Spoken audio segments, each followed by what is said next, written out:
And there she is, jamming, ready to go. Look at her. Hello. What's up, everybody? Nice to see y'all. Let's Oh, go. I'm so zoomed in. Let me zoom that out a little bit. Okie doke. There you go. There we go.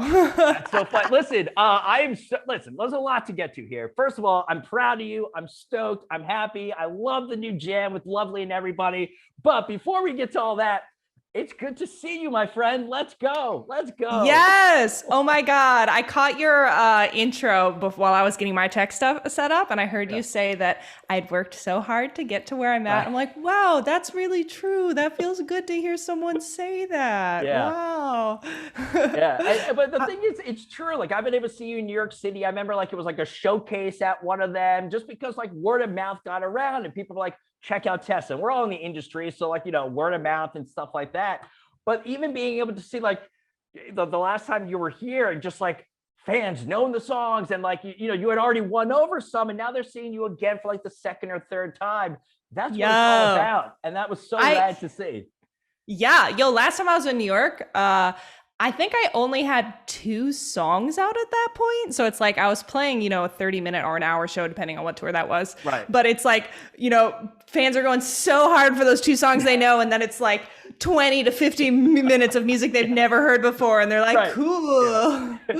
What was always cool, though, about you, though, Tessa, is you had to win them over, or not even win them over, but like, you know, you would talk in between every song and either give like a backstory or be like, you guys don't know this song, but pay attention to this part. And you had to keep it interactive because otherwise it's just everyone just staring at you, you know? Oh, yeah. Heck yeah. Which tour was that? I can't remember. Was that the headline or is that? I mean, I've seen you multiple times, especially once Jess Bowen started like drumming for you and stuff. And then like, We stand. Yeah. So I remember one of them was down in like Bowery, that area and stuff. But as far as I could have been the headliner, I've seen you multiple times. So I'm just trying to remember what it was. But all I know is it was fun. Every time I've seen you, it was fun. And then of course with Bowen on drums was always sick too as well. So. Yo, she makes everything 8 million times better. I just got the first cut of a few of the songs we're doing one of those like live stream shows. Yeah. And I was just like, I'm like, yo, I can't take my eyes off Jess. She's so powerful back there. It's amazing.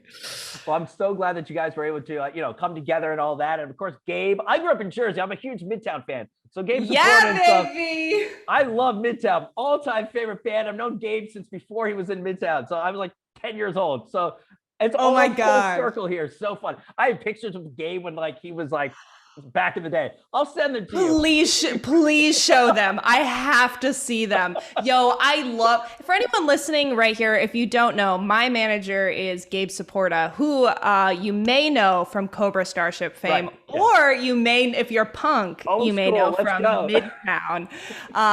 And that's such a fun experience for me when people like recognize them. They're like, wait a second, is that Midtown? Midtown is your manager? And I'm like, yeah, baby. Damn right. Yeah, I grew up in Jersey.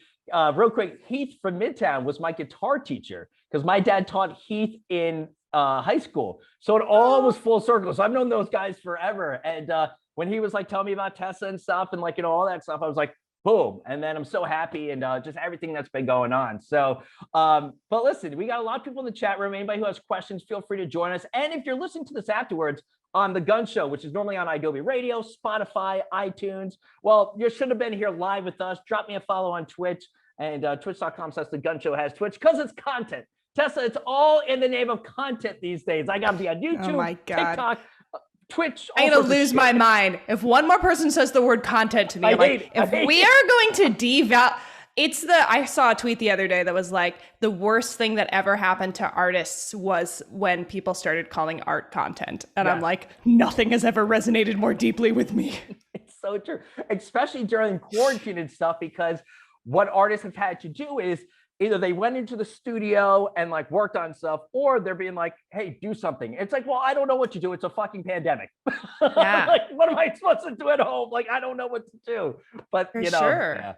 So, but I guess I want to ask you that though. How has, you know, it seems like fingers crossed, we're seeing the light at the end of the tunnel. We're turning the corner. You know, there are festivals and shows being announced for later 2021. I'm stoked. I'm jacked up. I'm ready to go. Let's finally. But how has the last year been for you though? Yo, my last year has kind of been a vibey good time, if I'm Okay. being honest. Well, first of all, I get the blessing of living in LA. So how can you be in a bad mood when the weather is always perfect? Y'all, it is so nice out today. It feels like summer. It's crazy. So Right. like I had that going for me. And then the second thing is that, I feel like I lived most of my adult life kind of in semi-isolation. Not something I recommend. Okay. But then when we came into the beginning of this pandemic, I kind of like could see like, oh, we're about to be stuck at home for a long time. And like, I have this experience of when I was 18 and I felt, but just moved to a new city. I felt very isolated. I Right. was like, one of the only things that really helped me get through that time of my life was there was someone I would watch live on now defunct blog TV, but it was a Twitch type of thing twice a week. And I was like, yo, that's something I can do for people and give to people. So right off the bat, I felt a big sense of purpose. I'm like, yeah, Okay. having something twice weekly to be like, hey guys, this is something to look forward to. And we called it the Something to Look Forward to tour. Right. So yeah, I kept busy. Yeah. Now, did you, because everybody kind of handled this differently and stuff, did you have to like find like that inner strength? Did you always kind of have that inner strength? Those that know you and like your lyrics and stuff, like you are vulnerable at times, and that's why I feel like your audience relates to you as well. But were you able to like step up like this past year, do you think? Are you proud of how you were able to handle this? Because Yes, yeah, I really am. I feel, but I was in a really good place for it going into it. good. I've done Yeah. a lot of spiritual work in general, Mhm. and I really felt like this year was an invitation to surrender because, like, right away we had the tour with Lovely the Band canceled, which I was Yeah. so looking forward So to. Being bummed on that it tour got- is my oh, favorite. Oh yes, yeah, I hope we still get to do it. yeah. But it's like when that happened, I was like, okay, well, I can either feel like really sad about this or I can just feel acceptance.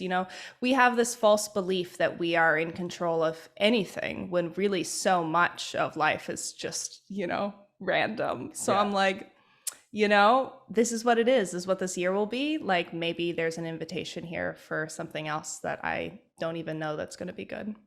And sometimes you just got to roll. Let's roll. Let's ball. You know what I mean? Just ball. Yeah. Who knows? Let's How was see your what year? happens. It was something. You know what I mean? Kind of the same as everybody else. But I wanted to ask you this because it was funny because not really funny. It actually kind of sucked, obviously. But like, everyone, things like, oh yeah, everyone just stay home for 2 weeks. Stay home for 2 weeks, everything will be fine. And then 2 weeks went to 2 months, and then like, oh well, summertime. See, the heat will kill the virus. And then it would go away. And then all of a sudden, summertime ended, and I'm like, well, that didn't work. And so it kept going, it kept going. So we've had to adapt, and obviously, highs, lows, all sorts of stuff. But from a business standpoint, like, not business, but like, because I don't consider this work, I consider this just like what I love to do, broadcast, talk music and stuff. It's been going well because I've been able to interview some really, really rad artists that have inspired me and just very cool stuff. But I do ask them this. Or I usually ask every artist this. I remember in the beginning, when everyone was kind of just like, we all started doing like Zoom stuff, me and my friends, or like people I haven't talked to in a while. It's like, oh, we'll do Zoom happy hours because we have nothing else to do. And then those kind of got old after a while. But I started doing like, besides once all my Netflix stuff, I was doing like puzzles. I remember I was doing puzzles. I haven't done a puzzle in like 20 years, but I'm like doing puzzles and stuff. Or like, I was like, oh, maybe I'll clean out my house, my apartment, Did you like do anything or find a new skill? What did you do in the beginning to like keep you occupied? Did you like start building things? And I had people building shelves and stuff, or like gardening. People were just remember when people were making bread? Yeah, banana bread everywhere. Like yeah. I like, if I'm being, I've gotten this question a few times, like, did I pick up any new hobbies? And I'm like, yo, to be honest, I just worked the whole year, but it's gratifying. What you said about work of like, this is what I love to do. It's like same.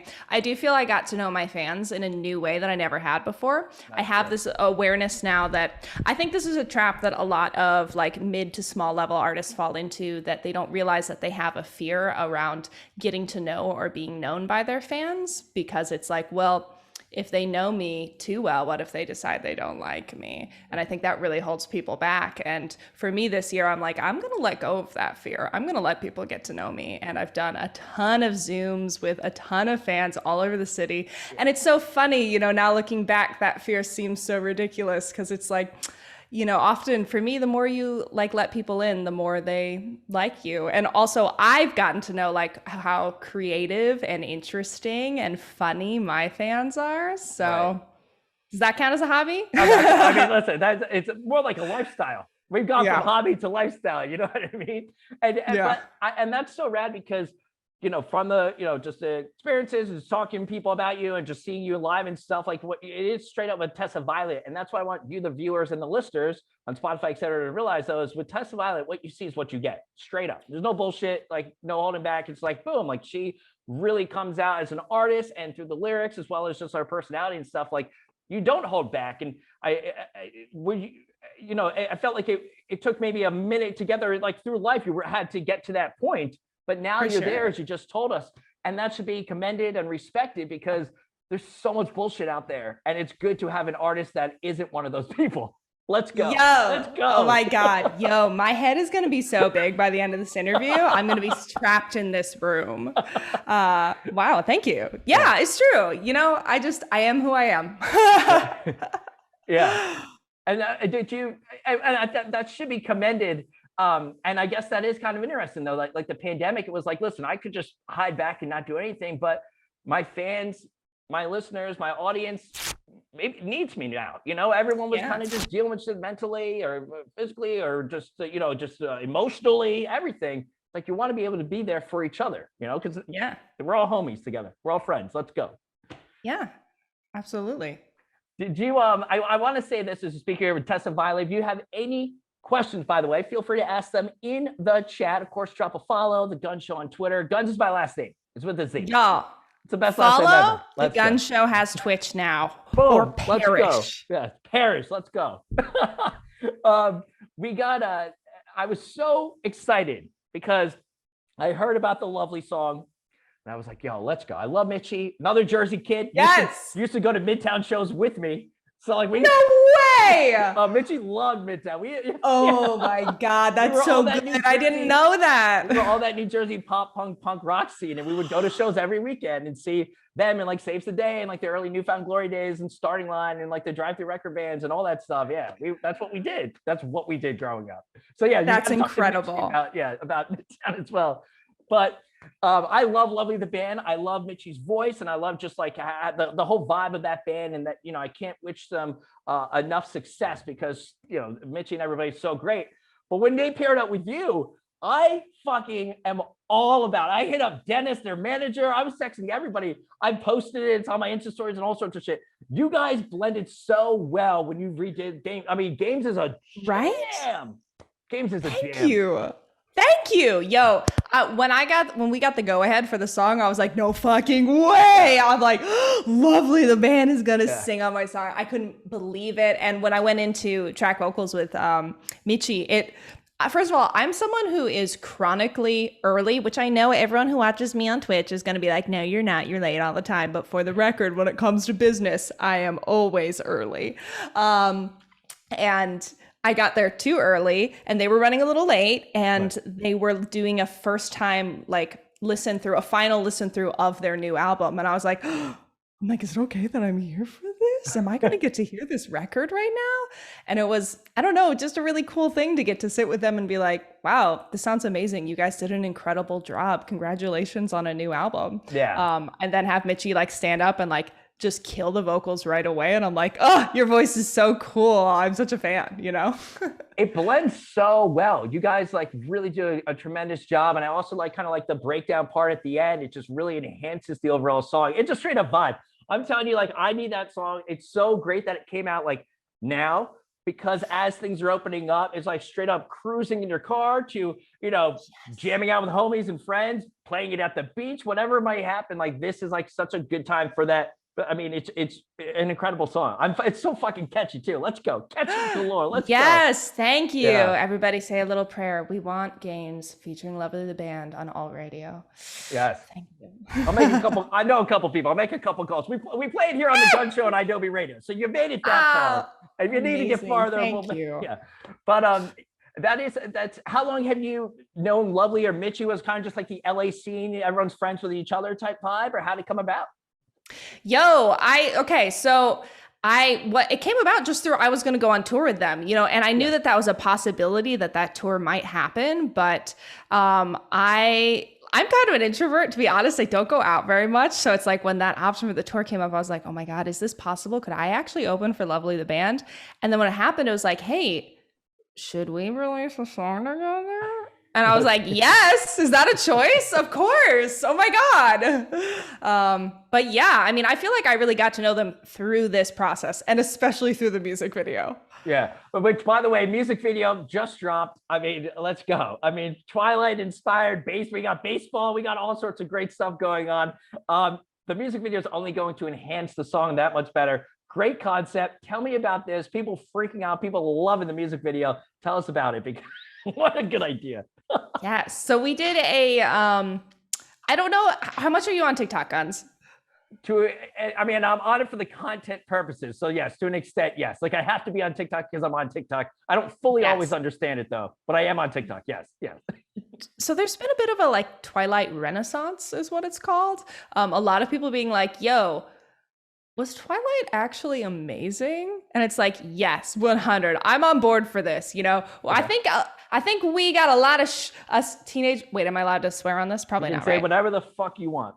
Okay, yo, teenage girls got a lot of shit for liking Twilight when they were teenagers, and now we're like, wait a second, this is fun. We like it. So there's been like a huge like influx of like TikToks about Twilight and just like a lot of shit posting. And I was like trying to think of a good music video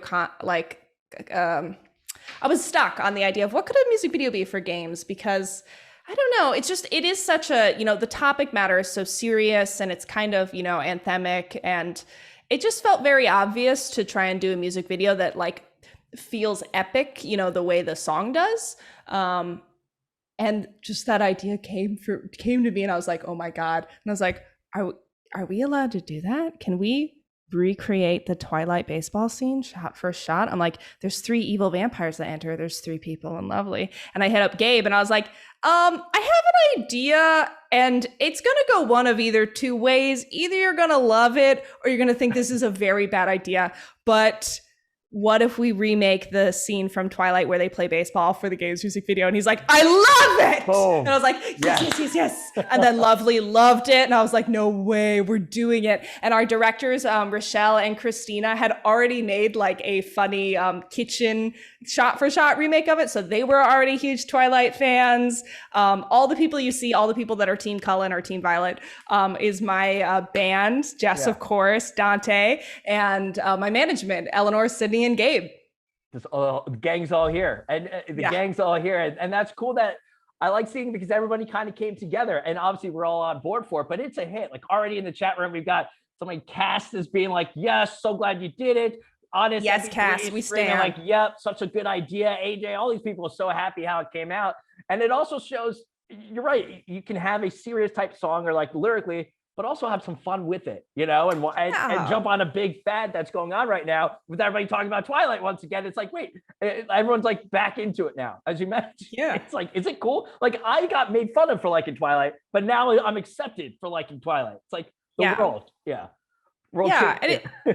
Anything that can make me laugh, I'm in for. And in general with music videos, I don't like to make any video that tells the same story the lyrics are telling, because I'm like, the lyrics are already telling that story. I want to tell a different story now. Yeah. Well, I love that. That's it's going to definitely enhance the song. And like I said, we need games everywhere for everybody out there. Make sure to request it, local radio, all that stuff. If you're listening and watching the Gunz Show right now on Twitch, the girl Tessa Violet, let's go. Definitely check out all the music and more. I've asked this one to different artists throughout the past year. Did you fall back into like nostalgic music, or kind of go back and listen to music from the past to try and feel a little bit better? Did you kind of just find all sorts of new music the past year? Yo, I guess I'm not the only one who's been listening to a lot of early 2000s music. That's a funny question. Yes, I have this playlist on Spotify called Songs That Make Me Feral, and it's mostly like, early Avril, but then also like fun, it's great.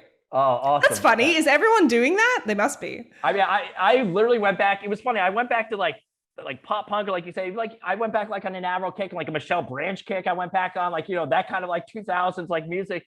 But then I also went back and listened to artists that like say like the Rolling Stones. I was like, well, I know the Rolling Stones hit, but did I ever truly sit down and listen to like a full like album like recently? No, not recently. Or like even albums that like I would know 2 or 3 songs from and different genres. And I went back and listened to them because I was just like, I don't know what that's gonna happen. So yeah, I went from the happy song because there's always that thing about nostalgia. It will bring you you remember where you were during those moments. So whether it was like Good Charlotte to like an Avril. Oh my God. I fucking love the anthem. Are you kidding me? Yo, anytime someone's like, hey, do you want to DJ in a car? I'm like, the anthem by Good Charlotte. Throw all your hands up. Yeah. Yes. Shake it once, that's fine. That song makes me feel so good. Right? Yo, whatever I do next, I'm like, because, I write a lot about sad stuff. I'm like, whatever song I do next, I want people to feel as like big as that song makes me feel. Yeah, exactly. Like I want in my life, I want to have written or be a part of a song that was like that, because it just 15 years, 20 years later, whatever it is now, people can still just get up and go for that song. Like that's music. Yeah. Lose my mind every time I hear that song. Somebody in the chat just wrote, AJ said Sweetness by Jimmy Eat World, says it's been making a comeback. That's also a classic, of course. I love that. And I love that TikTok has actually, I think, really enabled a lot of these old hits to like get a new spotlight on them and be introduced to a new generation. It's amazing. I mean, All Time Low, Dear Maria is a massive song now because of TikTok. Yeah. And like, just, you're right. A bunch of different, or even the Fleetwood Mac song, because, the viral video that went through and all that stuff. So yeah. That's why we need to be on all social platforms. And of course, your fan support out there. So thank you for supporting artists like Tessa and everybody out there. Nobody fully knows the answer. I'm not going to ask about shows or anything like that. God knows, right? Yes. If you were able to play, you'd want to play. We can say that, right? Yes. So yes, if it was up to Tessa, she'd play. Hopefully it comes back sooner than later. All right. I don't want to put you on the spot, but we can agree on that. If she can play a show, she will play a show. But yes. from a music standpoint, have you been able to, write even more now? Or was it harder to write because you haven't had those life experiences of being on the road and interacting? How's it been from a writing standpoint, I guess I want to ask? No, been good. I mean, I went through a breakup like right before the pandemic, so I got lots of material.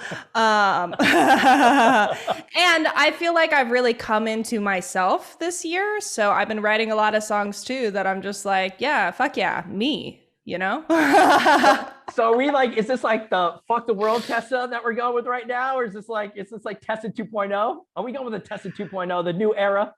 Absolutely. 1,000,000%. I mean, and to be fair, I still, of course, have those breakup songs. Y'all know I love a breakup song. And there's plenty of like, and I have anxiety songs as well. But there are more just kind of like, yeah, fuck yeah, me, Yeah. Why not? Why not?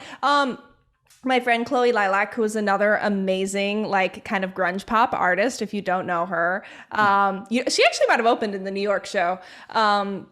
She told me once that she feels that the job of an artist is to be like the 7-year-old you were before the world made you feel embarrassed for being yourself. She's like, because when you allow yourself to be who you are, you inspire other people to be themselves too. And I'm like, yeah.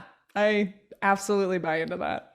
This is the year we're taking it back. We're taking ourselves back. You know what I mean? And what a quote, by the way. And that's so true. I know, Before you were old enough to be like about like judgment and everything like that. Like, yeah, you just want like just be you straight up. Just be you straight up. Easier said than done sometimes. But until now, this is the year we're all taking it back. See that chat for all you fans out there? This is the year we're doing the damn thing. So that is wild though. That's cool. So that I find that very interesting that you were still able, and also the breakup does help too. The breakup does out right beforehand. Not now. It's like, believe me, I got material galore, she says. Very funny stuff.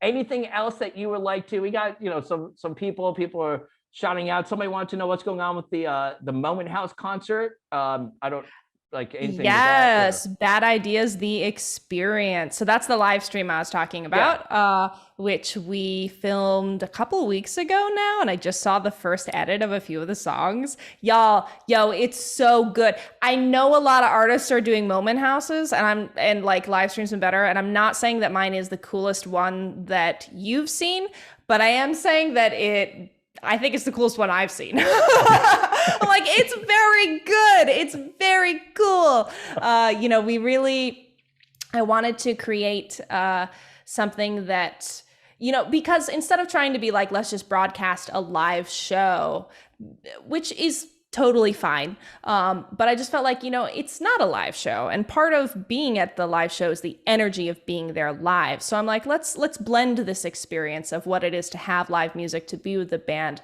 but also to be more of a performance piece that works within the space. And like, how can we experience the space in a different way? So right. Yeah, and it is, listen, if we could all do live shows in front of people, we would, but this is the era that we're in. Hopefully it's wrapping up sooner than later. But yes, the live streams, and the fans want to see it. They want to see you to perform. They want to see and hear these songs that, I feel like what was crazy though is things, and not just for you, but other bands, like even like the band Camino, they were supposed to tour like Dan and Shay, and then that got like pulled, like they did like 2 shows and that got called off. So many bands, even bands like My Chemical Romance were coming back, and like I know Rage Against the Machine were coming back for the first time in a decade.